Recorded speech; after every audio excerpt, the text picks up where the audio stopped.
কি মজা রে। ও দেখো গরম মেলা কোটে যাইস। ও এইবার ভিতর থেকে ঠান্ডা করিম। কি মজা রে। ও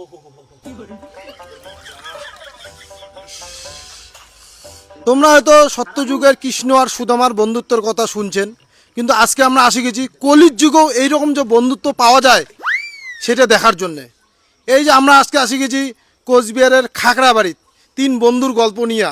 ঠিক আছে, এই তিন বন্ধুর মধ্যে একজন বন্ধুর অবস্থা এই গরমত হাঁসফাঁস মরার মতো অবস্থা। সেই জায়গাত এই দুই বন্ধু মিলিয়া এই তৃতীয় বন্ধুর জন্যে কি যে ব্যবস্থা করছে, তো ব্যাপারটা বুঝি লাগছে না। তো তোমাকে মুই সরাসরি দেখে লাগছে। চলো।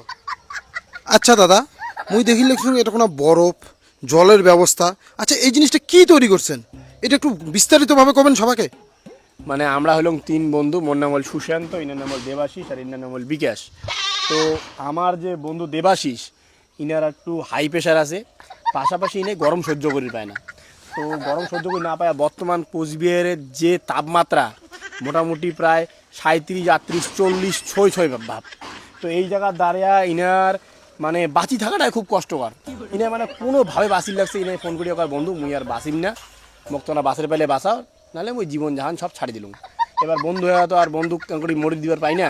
ওই অবস্থায় দুই বন্ধু মিলে আমরা বুদ্ধি করলাম, এই জায়গাটা আমরা প্লাস্টার করে নিয়ে ঢালাই করে নিয়ে তিরপল দিয়ে একটা কৃত্রিমভাবে একটা সুইমিং পুলের ব্যবস্থা করলাম এই বাসতলার। কিন্তু বাসতলার জল এত ঠান্ডা হওয়া সত্ত্বেও আমার বন্ধু গরমতে থাকির পাওয়া লাগছে না। মানে ইনার শরীরের এত গরম প্লাস বাইরের আবহাওয়া এত গরম। তো তখন আমরা বরফ নিয়ে আসিয়া এই সুইমিং পুলটা একটা কোল্ড সুইমিং পুলে রূপান্তরিত করছি, যাতে আমার বন্ধু স্বস্তিতে এই গরমের দিনগুলো বাঁচির পায় আর কি। তো বাকিটা তোমার বন্ধুর কাছে শুনি আর পান যে ওনার কী এক্সপিরিয়েন্স আছে। তোমরা কিন্তু আজকে দেখলেন কলিযুগে এই বন্ধুত্বের নিদর্শন। দুই বন্ধু মিলিয়া বন্ধুর জন্যে বরফ দিয়া একটা অলৌকিক নিদর্শন তৈরি করছে। আচ্ছা, আমরা শুনি নেবো দেবাশিসদার কাছ থেকে দুই চারটা কথা। তাহলে দেবাশিসদা, তোমরা এলা কেমন ফিল করে লাগছেন, আর এইটা তৈরি হওয়ার আগত কেমন ফিল করছেন, এইটা একটু যদি দর্শক সাধারণ কন। দেখো মুই যখন বাড়ি ছিলাম মোর মনে হলো মোক কাউ চিতার তুলি দিছে, মানে মাইক্রো অমরত মোক কাউ সিদ্ধ করে লাগছিল। তারপরে আমি এই দুটা বন্ধু ফোন করলাম, ফোন করিয়া আমি কঙ্গে ভাই মেয়ের বাসিন্দারে মোর জন্য একটা ব্যবস্থা করো।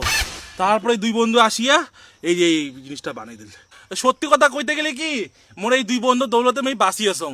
ইমরা যেমন ইমার প্রাণের ঝুঁকি নিয়ে মোক বাঁচাইছে, এর জন্য মুইও কইছং যে মোর যে বিয়ের পরে প্রাণের মানুষটা হবে ইমার হয়তো তুমি তুলি দিম। তারপরে ইমরা কি করে করুক। দাদা মোক সেই গরম লাগছে, তোমরা মাইটে গেলে সরাও তো, মেয়েরা থাকিম বুঝছেন। ও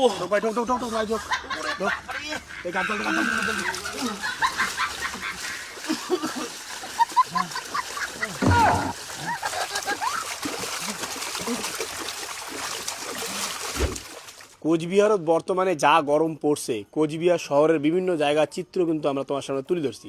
আজকে এই মুহূর্তে আমরা তোমার সামনে তুলে ধরবো কোচবিহারের প্রাইমারি স্কুলের বাচ্চারা কেমন করে এই গরমত ক্লাস করে লাগছে সেই দৃশ্য। ও দাদা, আরে ছাত্ররা স্কুল থেকে বাইরে করে কোটে নিয়ে যাওয়া লাগছেন। তো বাড়ি করে নিয়ে যাম না, যে গরম পড়ছে আমরা শিয়ান মানজিগুলো থাকির পাই না, আর সাউথটা থাকির পাই স্কুলত। যে তোমার এখানে ক্লাস, ওই ক্লাস হতে 25-30 জন ছাত্র, একটা আছে ফ্যান, তাও চলে না, এমনকি কি থাকা যায়? আমরা এলা কি করবো কত দাদা, স্কুল খুলে গেছে এই টাইমে।